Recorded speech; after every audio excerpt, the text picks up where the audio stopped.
Oke.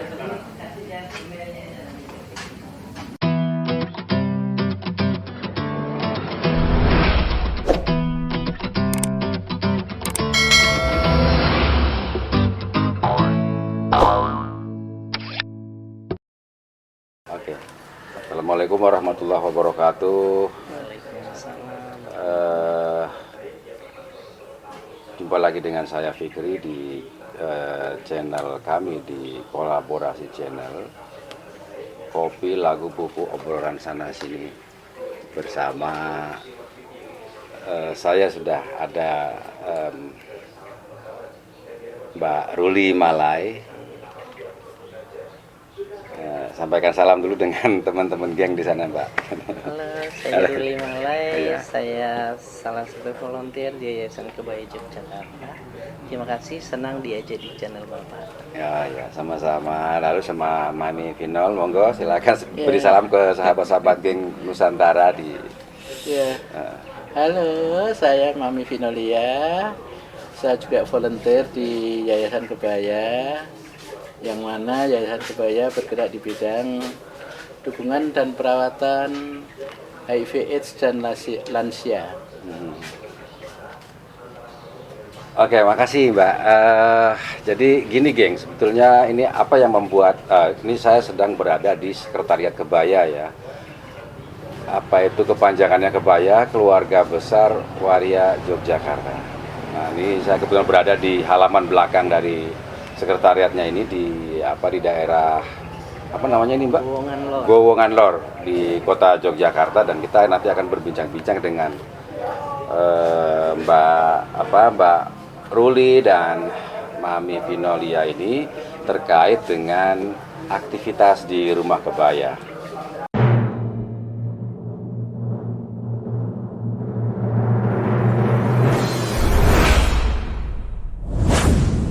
Ini ketertarikannya pada awalnya seperti ini, geng.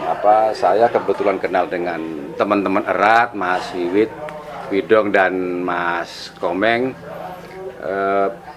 cerita terkait dengan apa yang mereka lakukan di erat. Jadi mungkin Mbak Ruli sama Mami Vinol sudah paham, sudah ngerti ya erat itu apa ya. Tidak perlu saya jelaskan, tapi nanti di channel sebelumnya sudah ada kita ngomongin erat itu apa. Yang menarik dari apa yang dilakukan teman-teman di erat itu adalah satu hal yang selama ini tidak terpikirkan di dalam di konteks sosial kita yang lebih luas. Orang mungkin peduli pada komunitas usia lanjut, tapi tidak pernah berpikir misalnya bahwa ada juga segmen lain di dalam komunitas usia lanjut itu yang juga mungkin lebih spesifik isunya, terutama terkait dengan misalnya bagaimana penanganan atau pendampingan terhadap kelompok-kelompok waria, komunitas waria di usia lanjut. Sesuatu yang tidak banyak orang melihat ini sebagai bagian dari sesuatu yang harus kita dampingi, ya harus kita pedulikan juga, karena saya kira misalnya negara dalam hal ini, misalnya kalau kita lihat representasinya ada di dinas sosial, itu juga tidak melihat isu waria isu waria lansia ini menjadi isu yang harus ditangani secara yang harus dipedulikan. Tidak ada misalnya ruang khusus di Panti Weda itu ya, Mami Vinol, yang memang itu misalnya juga memberikan ruang yang nyaman bagi komunitas waria, teman-teman waria yang sudah berusia lanjut juga untuk menikmati hidup di hari tua di Panti Weda, tidak kecuali memang itu hanya untuk komunitas atau warga lansia yang selama dianggap orang normal. Nah, saya kira kita ngomong dalam konteks pertemuan kita hari nanti, kita akan berbicara tentang komunitas waria, terutama kita mau belajar dari Mami Vinol, dan saya manggil Mami Vinol nggak apa-apa ya? Mami Vin aja. Mami Vin dengan Mbak Ruli ini terkait dengan bagaimana kedua sahabat geng kita ini juga memiliki komitmen yang kuat, memiliki kepedulian terhadap komunitas waria di usia lanjut yang mungkin tidak banyak orang yang mempedulikan, terutama karena kita tahu teman-teman di waria ini seringkali dianggap sebagai kelompok yang secara sosial abnormal dalam tanda petik, selalu distigmakan seperti itu, sehingga betapa sulitnya mereka untuk misalnya menjalani kehidupan yang normal sehari-hari, karena selalu dianggap sebagai kelompok devian, orang yang menyimpang dari istilahnya hukum sosial yang selama ini ada gitu. Nah, oleh karena itu kita akan mendengar nanti banyak hal ya, cerita terkait dengan bagaimana aktivitas di rumah kebaya, bagaimana kemudian nanti Mami Vin, juga bagaimana Mbak Ruli, baik itu mungkin komitmen pribadi maupun pengalaman individunya, sampai kemudian bagaimana mereka menjalankan aktivitas di sekretariat kebaya ini sehari-hari. Yang karena di sini juga tidak hanya waria yang berusia lanjut, tapi juga yang muda-muda juga ada di sini, Mbak. Saya ingin tahu terkait dengan itu, mungkin dari Mami Vin dulu atau dari Mbak Ruli dulu. Mami Vin mungkin. Ya. Ya, assalamualaikum warahmatullahi wabarakatuh. Waalaikumsalam. Ya, saya akan bercerita bagaimana kok bisa punya kebaya dan kenapa dinamakan kebaya. Ya, Mami Vin itu mulai memperjuangkan perubahan sebagai waria yang tentu saja punya konsep hidup, punya punya keyakinan itu mulai di tahun 93. Sebelumnya juga Mami itu seperti waria pada umumnya sering di jalanan, ya, karena saya di jalan dari tahun 1978 sampai tahun 93, 15 tahun saya hidup di jalanan. Banyak pengalaman yang saya dapatkan dari situ, karena terus terang saja perjalanan 15 tahun itu membuat saya juga tidak terima kalau selalu saja dianggap sebagai orang jalanan, hidup sebagai seorang pekerja seks, mengganggu orang, kan begitu. Ya. Karena memang sehari-hari saya juga walaupun di jalanan berbaur dengan masyarakat, ikut organisasi di masyarakat di mana saya tinggal di salah satu kampung di Jogja pada waktu itu, sehingga ada keinginan supaya ada perubahan, supaya tidak selalu dianggap bahwa waria itu negatif. Dan itu mulai saya lakukan sejak tahun 1993, di mana pada waktu itu informasi HIV/AIDS pertama kali sedang booming-boomingnya di Indonesia. Nah, karena waktu itu kan memang selalu dianggap bahwa HIV/AIDS adalah penyebabnya adalah teman-teman homoseksual, termasuk dia bagian dari homoseksual.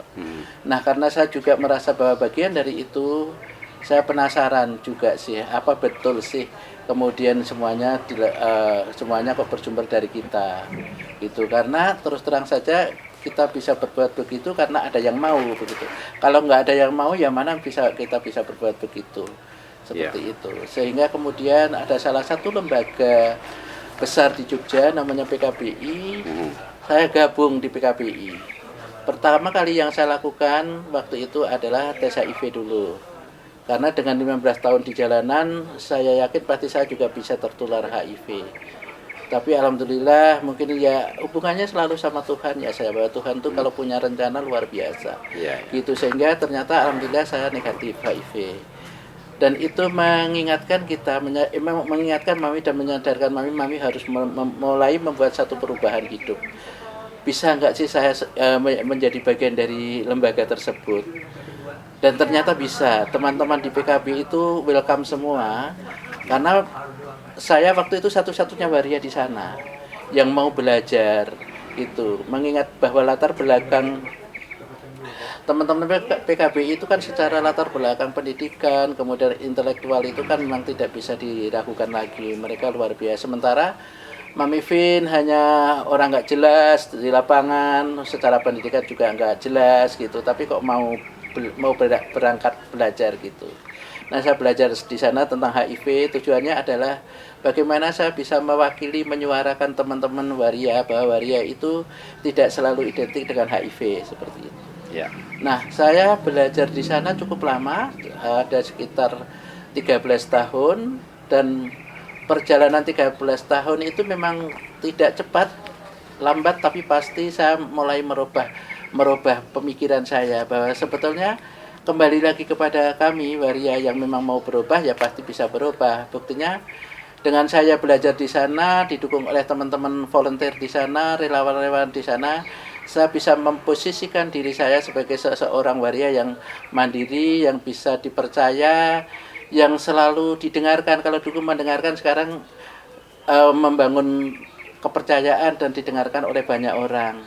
Gitu. Ketika saya menjadi narasumber, ya mereka percaya bahwa saya bisa mampu menjadi narasumber. Baik itu di kampus, baik itu di organisasi kepemudaan. Selalu saja misalnya ya Mami Vin dong yang maju seperti itu. Saya juga nggak menyangka akan bisa seperti itu. Yang penting kan niat belajarnya seperti itu. Nah, berawal dari kemudian di tahun 2005 prevalensi HIV di teman-teman waria cukup tinggi waktu itu ya. Sehingga saya mikir kalau saya hanya belajar terus di PKBI, sementara saya bukan hanya ngurusin waria saja di PKBI, termasuk anak jalanan, termasuk mbak-mbak pekerja seks di Pasar Kembang, saya menjadi bagian dari mereka. 24 jam bersama mereka, saya bagi waktunya agar supaya mereka melek tentang pengetahuan tentang HIV, bagaimana mereka kemudian bisa bergerak berpikir bahwa HIV itu bukan kemudian kematian, tapi bagaimana bisa merubah perilaku. Ya memang tidak mudah, karena memang secara latar belakang dan karakteristik mereka juga bermacam-macam. Ada yang sekolah, ada yang dablek, ada yang memang pinter, kan seperti itu. Jadi tidak serta-merta bisa membalikkan fakta. Sehingga kemudian saya di 2005 itu mikirnya begini, kalau saya tetap ikut di PKBI, tentu saja saya nggak bisa totalitas di waria. Seperti itu. Sehingga kemudian ada salah satu dokter yang pada waktu ngurusin teman waria yang sedang sakit di rumah sakit itu bilang ke saya, Bunda, kalau Bunda tidak fokus di waria, nanti angka kematian waria di Jogja akan lebih banyak dan akan habis waria Jogja, seperti itu. Nah, mulai dari situ timbul kesadaran saya untuk ya saya harus memilih, karena waktu itu saya juga sedang dekat dengan Cak Nun, sedang dekat dengan beberapa aktivis di Jogja, baik itu Mbak Alicia Gusdur, itu kan dulu juga Alicia Gusdur, kemudian juga beberapa tokoh di Jogja juga. Tapi kan kemudian dilematisnya kan waktu itu Cak Nun sempat mempercayai saya sebagai seorang yang bisa mendampingi anak jalanan. Tapi di satu sisi saya harus memilih di waria apa anak jalanan. Mengingat saya juga waria, saya harus perjuangkan warianya gitu. Sehingga saya kemudian saya tinggalkan anak-anak ini, tapi bukan saya tinggalkan begitu saja. Saya punya generasi di anak jalanan, kemudian mereka yang kemudian menerima tongkat estafet saya untuk menangani anak jalanan, yang mbak PS pekerja seks juga nanti kemudian saya minta bantuan teman-teman di sana. Nah, dari situ saya kemudian mikir bagaimana caranya supaya saya bisa menyelamatkan nyawa teman-teman waria. Jadi ketika sudah fokus di waria yang positif, saya mikirnya ya harus punya wadah gitu. Nah dari situ baru ada waktu itu kan belum ada HP ya Mas. Jadi secara media sosial belum begitu kayak dulu. Jadi hanya dari mulut ke mulut gitu ya. Jadi waktu itu ada salah satu lembaga donor di luar negeri namanya UNAIDS, itu tertarik dengan apa yang saya lakukan. Nah, kemudian datanglah beliau dari Jakarta ke Jogja. Diharapkan saya bisa membentuk satu LSM. Dan itu enggak serta-merta saya terima Mas, karena saya tahu bahwa saya siapa waktu itu ya. Dan justru malah UNAIDS itu mengatakan bahwa mereka yang bisa punya lembaga belum tentu kayak Mami gitu. Jadi Mami tetap harus banyak belajar di situ. Tetap apa yang sudah Mami lakukan tuh wajar kalau kemudian bisa punya lembaga seperti itu. Makanya kemudian saya mencoba untuk mengajak teman-teman waria, salah satunya adalah Mami Ruli, Mbak Ruli Malai ini untuk tak ajak, ayo kita bantu, Mami dibantu untuk membuat lembaga seperti itu. Nah, kebaya lahir dari situ. Ya, kebaya lahir dari situ, dan nama kebaya sebetulnya udah saya utak-utik dari dulu Mas, dari sebelum saya punya organisasi, saya punya keinginan gitu ya, keinginan. Waktu dulu kalau saya punya organisasi namanya apa ya? Kalau dulu kan ada IWAYU ya Mas, Ikatan Waria Yogyakarta. Saya mikir kalau IWAYU kok nggak ada maju-majunya gitu. Karena mengingat bahwa teman waria di Jogja itu kan dari berbagai daerah, kenapa tidak dinamakan keluarga besar gitu? Sehingga kemudian tak gaduk-gaduk gitu. Lalu jadilah keluarga besar Waria Yogyakarta. Itu saya gaduk-gaduk kan sebelum di PKBI saya udah gaduk itu Mas. Tapi cuma waktu itu kan nggak mikir bahwa akan bisa punya gitu loh. Ketika kemudian UNH menyodorkan hanya kalian saya pikir 1 jam aja untuk mikir masalah nama organisasi. Ya teman-teman juga bingung mau dinamakan siapa, kalau ikatan udah ada kok dulu. Nah saya udah pegang ini gitu loh, saya sodorkan gitu. Ya teman-teman langsung setuju aja, padahal itu udah lama banget saya itu. Ya nanti kita akan obrolkan focusingnya. Kebaya itu memilih segmen layanannya di mana. Iya. Nanti kita akan obrolkan di segmen berikutnya di yang kedua ini, tapi saya akan potong sedikit itu tadi Mami Vin kan nyebut selalu, dan ini seringkali saya temukan ya ketika misalnya saya bertemu atau ngobrol dengan teman-teman waria, itu selalu yang mereka pilih pertama ketika mau hidup itu di jalan. Itu kenapa bisa seperti itu ya Mbak Ruli ya? Kebanyakan yang saya temukan loh. Ini mungkin kenapa selalu pilihan pertamanya adalah jalanan untuk tidak misalnya berpikir yang lain, misalnya ya mencari kursus apa, lalu membuat usaha apa, atau mungkin melamar pekerjaan di mana. Kenapa selalu pilihan yang saya temukan seringkali itu jalanan yang menjadi pilihan utama. Sejauh ini saya nggak tahu.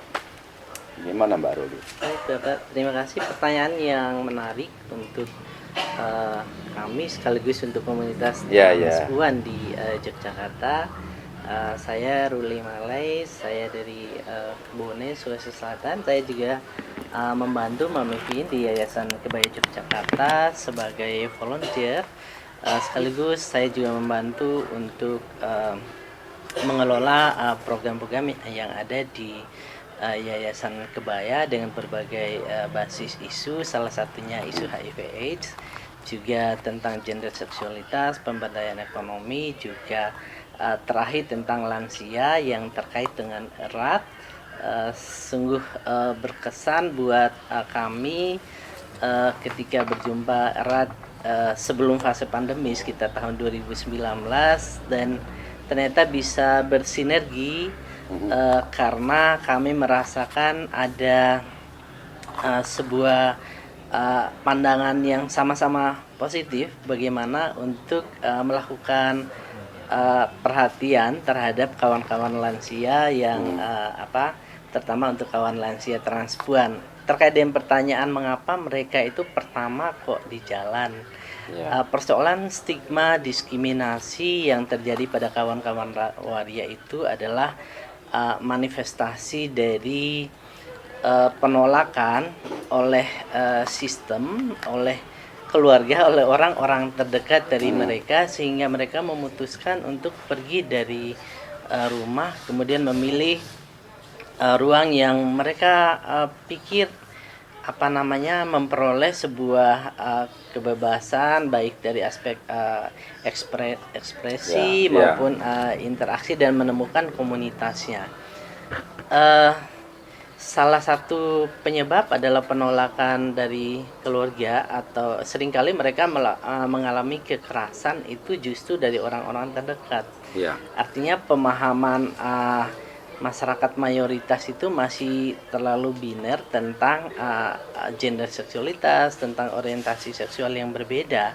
Padahal saya yakin bahwa setiap orang tua, setiap keluarga terdekat itu sudah paham sejak kecil. Jika kita ini disuruh memilih, pasti tidak akan memilih menjadi transpuan atau menjadi waria yang konotasinya tentu berkaitan dengan hal-hal yang negatif, kemudian seringkali dibully, di stigma, didiskriminasi, bahkan seringkali terjadi persekusi terhadap kelompok transpuan karena keterbatasan pemahaman dari kelompok mayoritas yang mereka sebagai cisgender dengan perspektif yang sangat bina itu. Kenapa kemudian saya bergabung dan membantu Mami Vin di sini? Karena saya menemukan satu konsep pemikiran yang sama.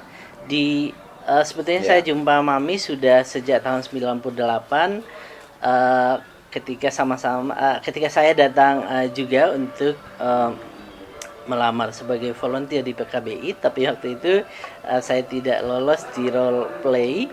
Kemudian tahun-tahun 2000 kesini sering kali berjumpa karena sama-sama di Lempuyangan. Saya sering ngamen, tapi karena saya masih terikat dengan pekerjaan di Bogor, jadi masih mobile dari Bogor ke Yogyakarta.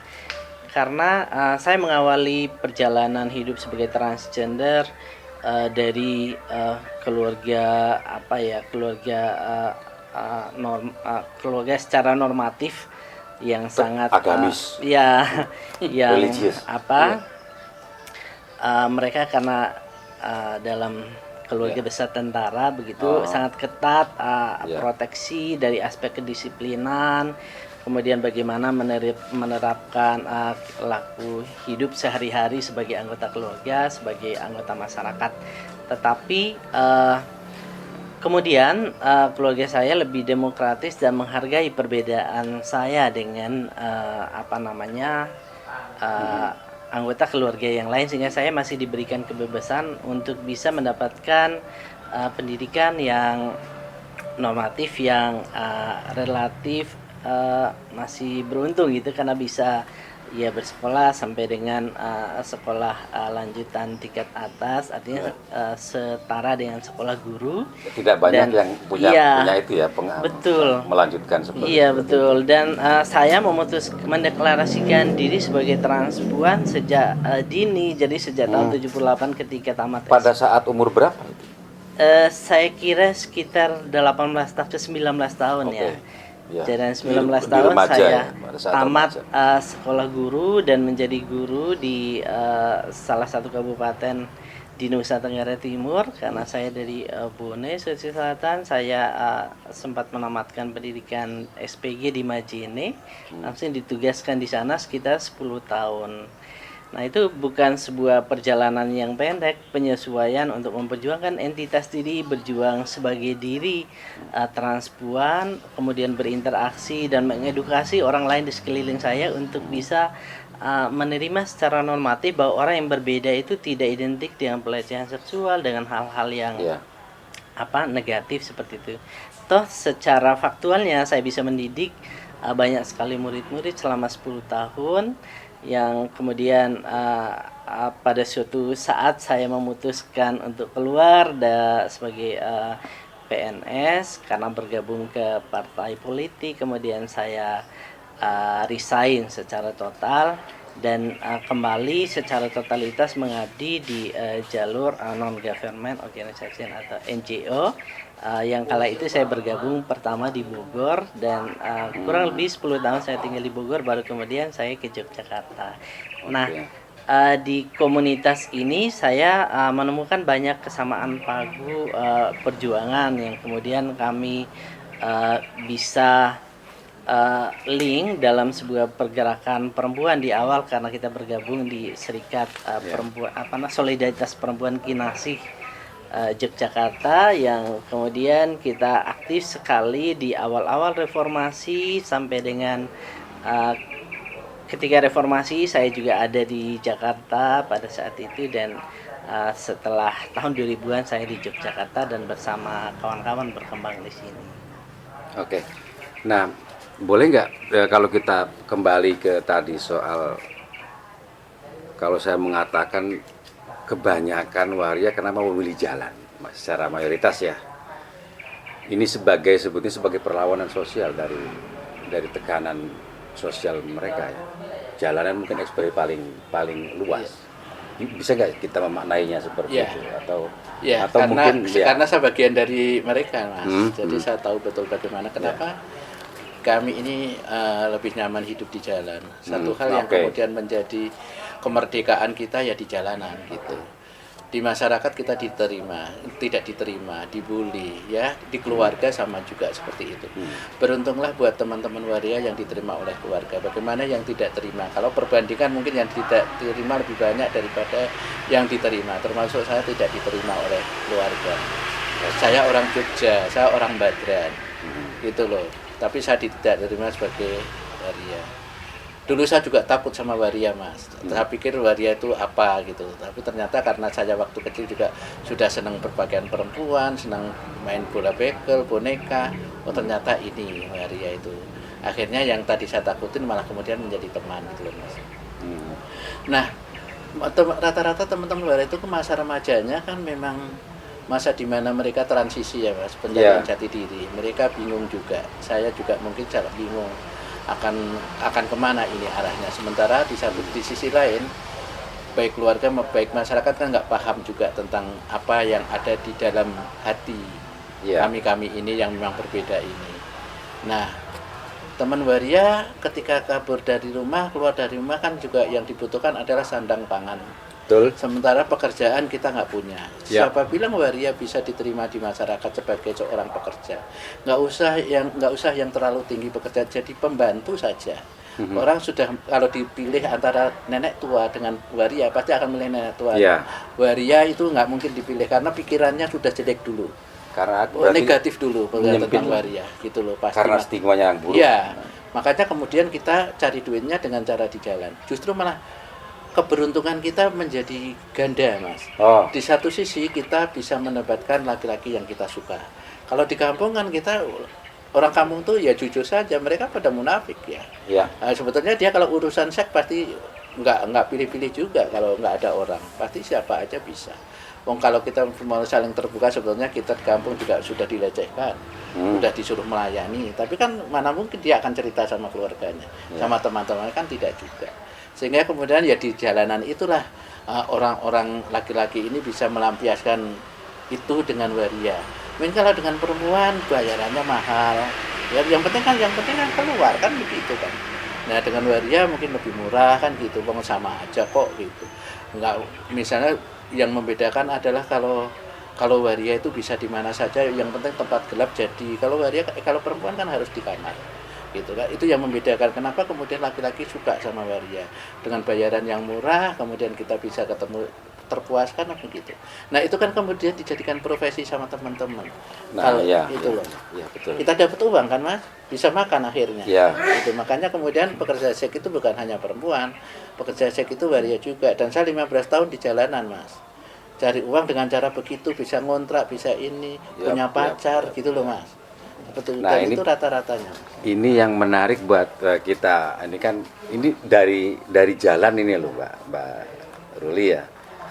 Dari jalan kemudian melahirkan ini kan orang yang hidup lama di jalan. Banyak sekali kan ininya. Iya toh. Pengalaman hidupnya ya, entah itu gangguannya, entah itu aktivitasnya, entah itu gaya hidup. Ya ini pastinya suatu ketika akan sangat berpengaruh ketika mereka sudah semakin menua. Nah, transisi ini yang saya pengen dengar ceritanya itu seperti apa ketika mereka kemudian sudah mulai beranjak. Sebelum nanti kita ngomongin kebayanya sebagai aktivitas. Ini kan buat saya ada nih, mungkin Mbak Ruli punya gambaran ya, ketika masih muda mungkin masih enak di jalan terus menerus, kena angin, kena hujan, apa nggak ada masalah, masih muda. Tapi kan seiring usia yang semakin bertambah itu kan pasti energi juga, tenaga juga, segala macam juga kan pasti akan menurun ya, stamina itu mungkin turun dan lain. Nah pada fase-fase ini biasanya ada nggak kegelisahan tertentu yang dirasakan teman-teman waria? Kalau teman-teman geng pasti ingin mendengar ini. Kebetulan saya itu totalitas di jalan ya sejak pulang dari Aceh. Waktu itu kami menjadi volunteer di dapur umum di beberapa tempat, salah satunya di Calang, Melabo, dan Banda Aceh.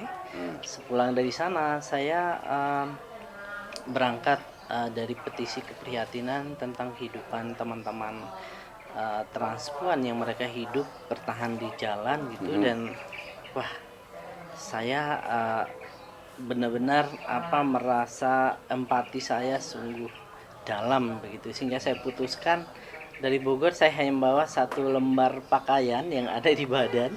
Kebetulan pakaian saya itu rapat karena jilbab yang panjang, yang semuanya sudah panjang waktu itu. Saya datang hanya dengan tas kecil gini, dan saya putuskan pertama untuk ngamen ketika saya berjumpa dengan salah seorang kawan transpuan yang piawai sekali bermain musik gitu. Saya kaget, wah ini pasti bukan orang biasa gitu, karena saya lihat dari dia memainkan partitur lagu-lagu itu jelas sangat rampak gitu, sehingga saya komunikasi. Berikutnya saya terjalin sebuah pertemanan yang kemudian saya tahu bahwa mereka juga latar belakang pendidikannya baik gitu, pernah mengenyam pendidikan di sekolah seni, dan ini menimbulkan kegelisahan saya kemudian, dan saya totalitas ikut hidup dengan mereka, dan saya menjadi tahu bagaimana susahnya hidup di jalan, bagaimana kekerasan sering terjadi, stigma, diskriminasi sering terjadi, bagaimana situasi-situasi sulit terkait dengan akses di ruang publik, terutama sekali mereka ternyata tidak memiliki identitas kependudukan sama sekali. Nah ini kemudian yang munculkan kegelisahan, nah ini nggak ada KTP, nggak ada akses apapun, beberapa kali ada kasus sakit meninggal di jalan, kita harus membaringkan jenazahnya di depan rumah sakit, nggak ada duit, nggak ada, itu mau diapain gitu. Wah ini nggak boleh lama-lama gitu.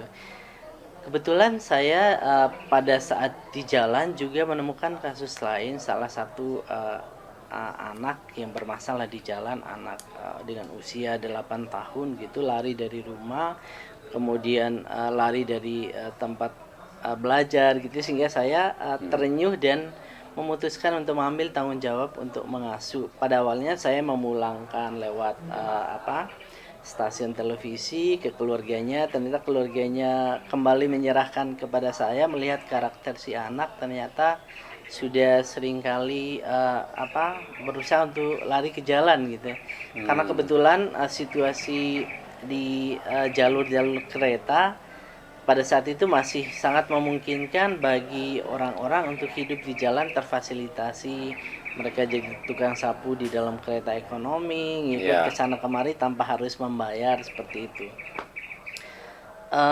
Kegelisahan saya yang lain ada gimana untuk memberikan pendidikan yang baik terhadap anak ini, karena anak ini akhirnya saya putuskan saya asuh, lalu saya masukkan ke sekolah pondok pesantren di daerah Jawa Timur, dan harus ngelaju sambil beraktivitas sebagai pengamen, berinteraksi dengan kawan-kawan. Kita juga menjadi sering intens untuk ngobrol dengan Mami, karena saat itu Yayasan Kebaya sudah berdiri dalam bentuk LSM Kebaya yang berdiri pada 26 Desember tahun 2006. 2006.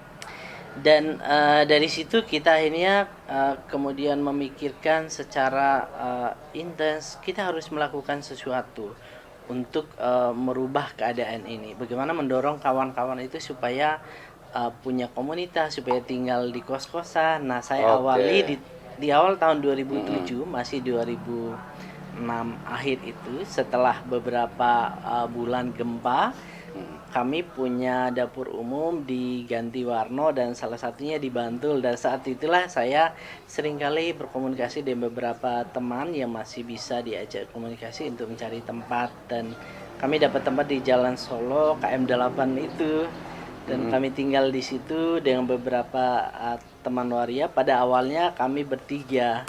Kemudian selanjutnya ada kawan-kawan yang datang dan pergi, dan mulai menghimpun lah ya. Sampai dengan saat ini komunitasnya ada sekitar 50-an terpisah di 2 tempat.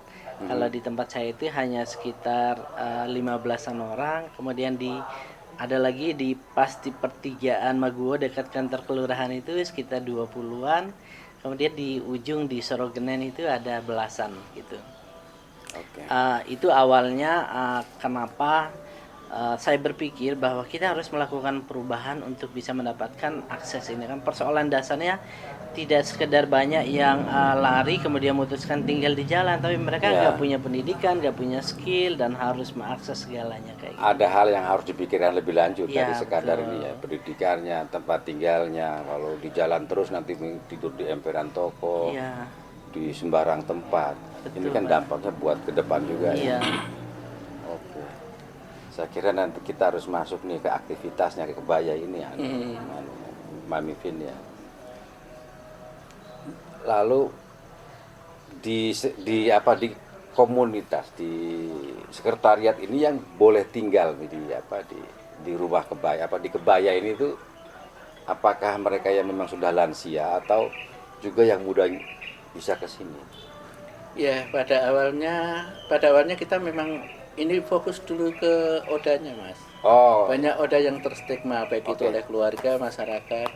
Dia sendiri juga menstigma, sehingga ya saya pikir wajar saja mereka-mereka yang terdampak HIV ini kemudian bingung, gitu ya, mau kemana, mau mengadu kepada siapa, sama keluarga tidak diterima, memalukan keluarga dan lain sebagainya. Sehingga saya memberi tempat ini untuk mereka, karena memang bisa punya ini memang keputusan saya akan hidup bersama mereka. Mereka siapa ya? Mereka Oda, orang dengan HIV, khususnya teman-teman waria itu. Sehingga ketika sudah punya kantor sekretariat, sisa waria yang sudah Oda itu kemudian saya tempatkan jadi satu di sini. Tujuannya apa, Mas? Supaya saya tidak ke rumah mereka masing-masing yang jaraknya tidak dekat. Ada yang di Bantul, ada yang di Sleman. Karena rumah maksudnya tempat tinggal mereka. Kampung halamannya. Iya, gitu. Enggak, tempat tinggal. Tempat tinggal yang yang kos-kos itu. Jadi kalau dulu ya dasarnya saya nggak bisa naik motor, ya naik sepeda nggak bisa. Kadang kalau ada ya saya naik beca. Kan kebetulan saya dulu masih di Gedung Kuning, sehingga kalau mau ke Badran, mau ke Kericak, saya pagi-pagi jam 3 harus sudah berangkat supaya nggak capek, hanya mengingatkan mereka untuk minum obat waktu itu gitu. Karena memang bagi mereka, teman-teman yang sudah HIV positif ini, memang obat itu rutin secara jam, juga harus tepat waktu gitu. Belum yang mereka sudah dalam tahapan lini 2, itu juga harus memang benar-benar harus tepat waktu, Mas. Nah, saya waktu itu kayak pontang-panting harus kesana kemari. Makanya kemudian merupakan satu jawaban ketika memang saya ingin punya tempat, dan terjawablah sudah akhirnya punya kebaya ini. Itu saya merasa bahwa itu adalah perjalanan hidup, Mas, bahwa Tuhan itu sudah mengatur semuanya, itu loh. Sederhana aja gitu saya mikirnya. Dan ternyata begitu ada tempat ini, ya kenapa tidak saya tempatkan di sini? Karena ada ruangan-ruangan yang masih kosong. Jadi ketika saya sudah di sini kan saya tinggal bangunin mereka. Udah jam sekian, saatnya minum obat. Kalau teman-teman sakit, tinggal berangkat gitu, enggak saya harus lari sana sini kan gitu. Dan kemudian ya kalau Mami Ruli, Mbak Ruli kan masih tinggal di sana, ya saling koordinasi gitu, seperti itu. Jadi ya sudah, dengan adanya di sini mudah. Yang kemudian saat itu walaupun hanya untuk Oda itu usianya kan macam-macam aja, Mas, muda juga. Tapi kan kemudian tahu bahwa ada lembaga, ada yayasan, teman-teman lansia itu datangnya ke sini juga. Apakah itu akan kita tolak gitu. Walaupun kemudian sini hanya khusus untuk Oda. Ya, suara di luar juga pun khusus Oda, kalau ada yang bukan Oda. Tapi kan ini juga kaum kita. Ya, betul. Gitu. Dulu 1-2 datang ke sini, nginep di sini ada 1 bulan. Gitu loh. Jadi kadang penuh, Mas, di sini. Kadang penuh, nggak bisa sampai 20 orang dulu. Padahal ini cuma 5 orang harusnya. Gitu loh. Jadi pada tidur istirahat ya di depan TV, di depan sana itu gelar tikar gitu, Mas, saking banyaknya teman-teman. Campur pokoknya lah gitu. Karena nggak akan tertular kalau cuma kita satu rumah itu kan. Ya memang selama ini orang sudah salah menganggap bahwa orang yang dekat sama orang yang HIV tertular itu kan salah semuanya. Karena saya dekat, saya memandikan jenazahnya bersama Ruli. Saya merawat mereka, ya semuanya saya lakukan. Toh saya sampai sekarang juga sama Ruli masih negatif. Ya, karena kan tidak ada hubungan apa-apa. Kalaupun pada akhirnya kebaya itu banyak didatangi teman-teman waria, baik yang muda maupun yang lansia.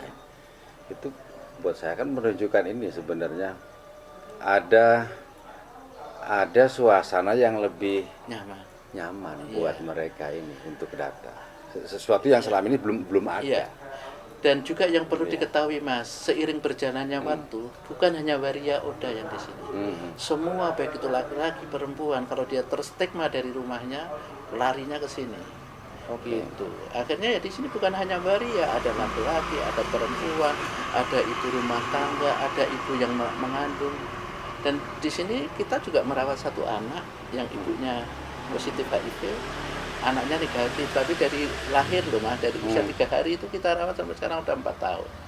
Ibunya entah kemana saya nggak tahu. Lah ini loh geng, tidak banyak loh yang melakukan gerakan seperti ini.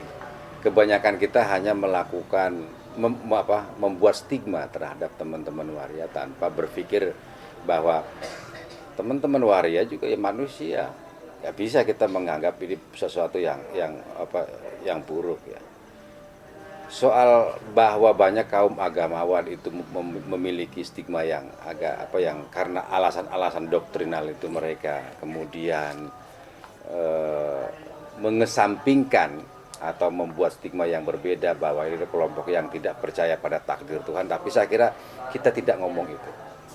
Soal hal-hal yang sifatnya doktrinal itu biar urusan Allah, urusan yang maha kuasa, hukum yang paling tinggi. Justru saya kira yang harus kita bicara dalam konteks kita sebagai warga negara dan bangsa ini sebetulnya adalah bagaimana semua kelompok-kelompok sosial ya ini punya hak hidup yang sama di negara gitu. Nah, saya kira apa yang dicontohkan teman-teman kebaya memiliki kepedulian terhadap tidak hanya teman-teman waria yang diurus, tapi juga ada juga banyak teman-teman lain, komunitas lain yang terutama yang kita anggap orang-orang yang selama ini memiliki masalah secara sosial itu mereka bisa memperoleh kenyamanan di sini. Sebetulnya harus ada banyak inspirasi yang lain yang buat saya sih kita memerlukan ruang-ruang kenyamanan yang lain di luar yang ada selama ini. Kebaya saya kira masih menjadi satu-satunya ruang di Indonesia loh Mas. Di Indonesia yang dimana teman-teman waria, teman-teman perempuan yang mungkin punya masalah, teman-teman laki-laki ya, komunitas laki-laki yang juga memiliki masalah di rumah tapi tidak punya ruang yang bisa mereka curhat dengan aman, dengan nyaman itu kecuali di sini, di Kebaya. Harus banyak saya kira dan negara mestinya peduli terhadap komunitas seperti ini, terhadap sekretariat keluarga sekretariat seperti Kebaya ini ya, keluarga besar waria Yogyakarta ini. Kenapa? Karena tidak banyak dan ini mungkin satu-satunya di Indonesia seperti yang dikatakan tadi Mami Vin itu. Ini bisa menginspirasi kita lah supaya banyak kelompok yang tergerak untuk melakukan hal yang sama. Kalau kemudian tuh ada yang mengikuti karena mereka sudah ada dana. Kalau kita benar-benar berangkat dari nggak ada dana. Dari kosong ya. Dari kosong kita niat dulu. Betul. Kalau kemudian sekarang ada dana ya karena dari niatnya dulu gitu loh Mas. Oke. Itu seperti itu. Dan jujur Mas ada beberapa cerita dari teman-teman Oda yang sekarang sudah sehat, sudah bisa bekerja seperti semula. Itu sebetulnya dia jujur sebelum kenal waria, sebelum kenal kebaya itu dia fobia sama waria. Takut. Ya, keluarganya takut, semuanya tahu. Tapi begitu ada masalah dengan HIV, dia mau lari kemana? Akhirnya yang bisa nolong waria. Akhirnya berangkat dari situ sampai dia nangis-nangis, nggak ngira kalau ternyata hatinya semulia itu. Gitu. Sampai sebegitu sekarang sudah kerja, sudah enak. Ya itu kan artinya don't judge a book by its cover itu ya. Kita nggak bisa kan menilai seseorang itu dari penampilan. Karena hati seseorang itu tidak ada yang bisa menebak. Terima kasih nih Mbak Ruli. Sama-sama Bapak. Mami Vin. Mungkin banyak hal yang belum dibicarain, tapi saya kira itu nanti bisa kita narasikan lah terkait dengan itu Mas, masih banyak waktu juga. Hal yang menarik ya. Terutama saya belum banyak kita ngobrol tentang sejarah hidup nih, life story Mbak Saya pikir itu Ruli, penting juga Mas, Mbak Nivin. Suatu ketika saya pingin denger nih life story ini karena buat saya ini juga karena memang penting. setiap hari itu kan cerita Iya. masing-masing gitu loh. Storytelling itu mungkin suatu ketika harus ada yang saya ingin sekali ngobrol soal sejarah hidupnya Life ini. story, sukses Iya. story ya. Saya merasa walaupun tetap nggak punya apa-apa ya saya sukses hidup sebagai seorang rakyat. Karena terus terang loh Mas, orang selama ini ribut dengan menjadi waria, saya nggak merasa menjadi kok. Ini perjalanan hidup. Ya, makanya saya given gitu loh. lebih senang bilang Ini hidup given sebagai gitu loh. iya, hidup sebagai. Ini sudah terlahir mau diapain gitu loh. Ya, cuma kembali lagi ke kita. Ya. Tunjukkan kepada mereka dengan adanya kalian di stigma, kalian mampu melakukan apa yang tidak pernah dipikirkan oleh mereka. Begitu loh. Iya, di luar stigma sebagai waria sebenarnya yang lebih banyak kita tunjukkan sebagai manusia itu kan sebetulnya nilai-nilai kebaikan apa yang bisa Iya, kita betul, berikan ya. kepada orang lain yang membutuhkan. Saya kira itu ya Mbak Ruli. Iya, itu, Pak. Makasih semua Iya, ini sama-sama. bisa ikut di channel ini, di channel kami di kolaborasi ini, dan terima kasih untuk teman-teman yang bisa membantu di sini. Sampai jumpa lagi. Assalamualaikum warahmatullahi wabarakatuh. Waalaikumsalam. Waalaikumsalam warahmatullahi wabarakatuh.